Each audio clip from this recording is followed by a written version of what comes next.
Hello friends, welcome back. কেমন আছেন সবাই? আশা করি সবাই ভালো আছেন। আমিও ভালো আছি। তো আজকে যে রেসিপিটা করলাম এটা আমার পুচকিটার জন্য। তো ঘরে যাদের ছোট বাচ্চা আছে তারা এইভাবে বানিয়ে নিতে পারেন শিং বা মাগুর মাছ দিয়ে। তো বাচ্চাদেরকে তো এগুলো মাছ দেওয়া ভালো। তো সেই রেসিপিটাই বানিয়েছিলাম। তো ওর জন্য বানিয়েছিলাম অল্প করে। তো সেই রেসিপিটাই আজকে আপনাদের সাথে শেয়ার করছি। ভিডিওটা খুবই ছোট। প্লিজ সবাইকে অনুরোধ করছি ফুল ভিডিওটা দেখবেন। দেখুন এখানে শিং আর মাগুর মাছ দুটোই আছে একসাথেই। তো কখন কখন শিং আনাই বা কখন কখন মাগুর মাছ আনাই, তো এবার দুটোই ছিল। তো একসাথে করে মানে ভেজে নিচ্ছিলাম মাছগুলোকে। তো নুন হলুদ দিয়ে ভালো করে মেখে একটু ফ্রাই করে নেব আগে। তো সবগুলো মাছ রান্না করব না, যেহেতু ওকে দেবো তো অল্প অল্প করেই দেবো। তো কিছুটা মাছ আমি সাতলে সরিয়ে রেখে দেবো। তো সবগুলো মাছ আগে হলুদ নুন দিয়ে ভেজে নিচ্ছি। তো হলুদ আর নুনটা মাখা হয়ে গেছে কড়াইতে। এবার সর্ষের তেল দিয়ে দিচ্ছি। তেলটা দিয়ে তেলটা গরম হয়ে যাওয়ার পর মাছগুলোকে ভেজে নেব। একদম হালকা করে ভাজবো, বেশি ভাজবো না। তারপর স্কোয়াশ দিয়ে তরকারিটা করব। আপনারা চাইলে ওটার মধ্যে মিক্স ভেজও দিতে পারেন বা সব সবজির মধ্যেও মানে মাছটা দিয়ে রান্না করা যেতে পারে। তো এই যে এক এক টুকরা করে মাছগুলোকে দিয়ে দিচ্ছি, সবগুলো একসাথে দিয়ে ফ্রাই করে নেব। তো একদম হালকা করে ফ্রাই করব, বেশি ফ্রাই করব না। তো ছোট বাচ্চাদেরকে এরকম হালকা পাতলা একটু ঝোল করে দিলে ওদের খেতে বেশ ভালোই লাগে। আগে তো আমি একটু সব সবজি মিলিয়ে ডাল মিলিয়ে বয়েল করে দিতাম ওকে।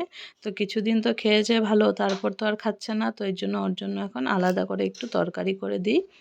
কখনো মাছ দিয়ে, কখনো সবজি দিয়ে, কখনো এই যে মুরগির লোকাল ডিম যেটা থাকে ওটা দিই, কখনো মাংস আনলে মাংসর লিভারটা দিয়ে একটু করে তরকারি করে দিই, সাথে সবজি থাকে, সবজির সাথে আমরা বানাই। তো ওইভাবে করে বানাই, কখনো মা বানিয়ে দেয়, কখনো আমি বানিয়ে নিই। তো এইভাবে পুচকির তরকারিটা করে নিই। তো প্রথমে মাছগুলো সব ভেজে নিচ্ছি। সবগুলো মাছ আর তরকারিতে দেওয়া হবে না, কিছুটা দেবো আর কিছুটা রেখে দেবো, নেক্সট দিন আবার বানাবো ওটা দিয়ে। তো এই যে দেখুন মাছগুলোকে উল্টে পাল্টে ভেজে নিচ্ছি। অত মাথাগুলো খেতে পারবে না, তো মাথাগুলো এমনি দেওয়া হয়েছে, পরে এগুলো আমরা খেয়ে নেব এরকম। আবার অনেকে তো মাথাগুলো ফেলেও দেয়, আমরা ফেলি না, খেয়ে নিই। তো একসাথেই দেওয়া হয়েছে তার জন্য ফ্রাই করে নিচ্ছি একসাথেই। তো গ্রেভির মধ্যে দিয়ে তারপর এটা মানে কখনো মা খায়, কখনো আমি খাই। আমি আবার মাথাটা খাই না বেশিরভাগ, তো মা খায় কখন কখন। তো এরকম আর কি। তো যেগুলো ও খেতে পারে, যেরকম পেটের পিসগুলো ওকে দেওয়া হয়, পেটের পিসগুলোও খেতে পারে। এই যে মাছগুলো ভাজা হয়ে গেছে, এবার মাছগুলোকে তুলে নিচ্ছি। সবগুলো মাছ ভাজা হয়ে গেছে, তো কিছুটা তুলে রেখে দেবো আর কিছুটা তরকারিতে দিয়ে দেব। তো সবগুলো মাছ এখন ভাজা হয়ে গেছে, তুলে রেখে দিচ্ছি একটা বাটির মধ্যে।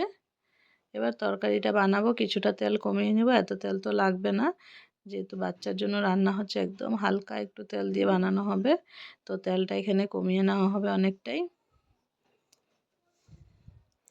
তো এই যে তেলটা এখানে কমিয়ে নেওয়া হচ্ছে, একটা বাটির মধ্যে বের করে নিচ্ছি। লাগবে না, যতটুকু সবজি ভাজতে তেল লাগবে ততটুকু দেওয়া হবে। এই যে একদম সামান্য একটু তেল আছে এটার মধ্যে। তো কিছুটা পেঁয়াজ কুচি দিয়ে দিলাম।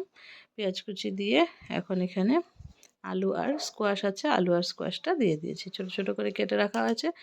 তা মানে ছোট করে কাটলে জলদি সিদ্ধ হয়ে যাবে তার জন্য। তো একটু নুন দিয়ে দিলাম, তারপর এখন একটু হলুদ দিয়ে দেব।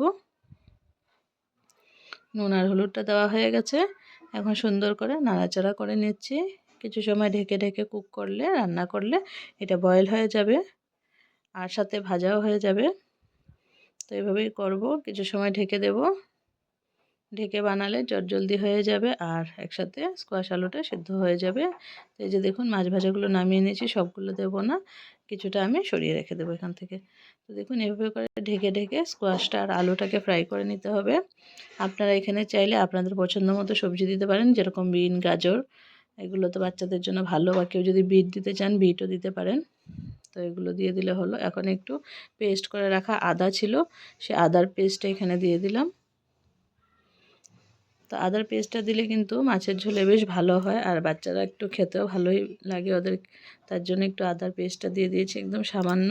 আর একটু করে জিরার গুঁড়াটা দিয়ে এখন সব মশলা একসাথে ভালো করে মিক্স করে নেওয়া হচ্ছে।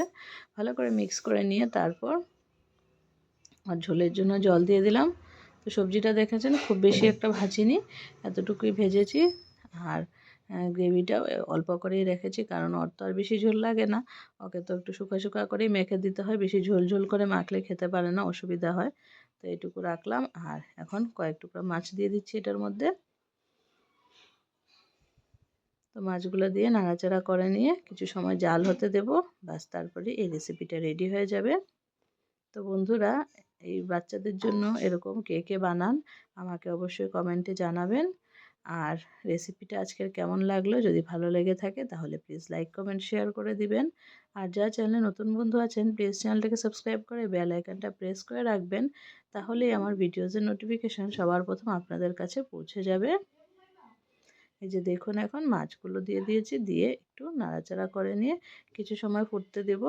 বাস, তারপরে রেডি হয়ে যাবে, নামিয়ে নেব। এই যে মাথাটা দিয়ে দেওয়া হয়েছে।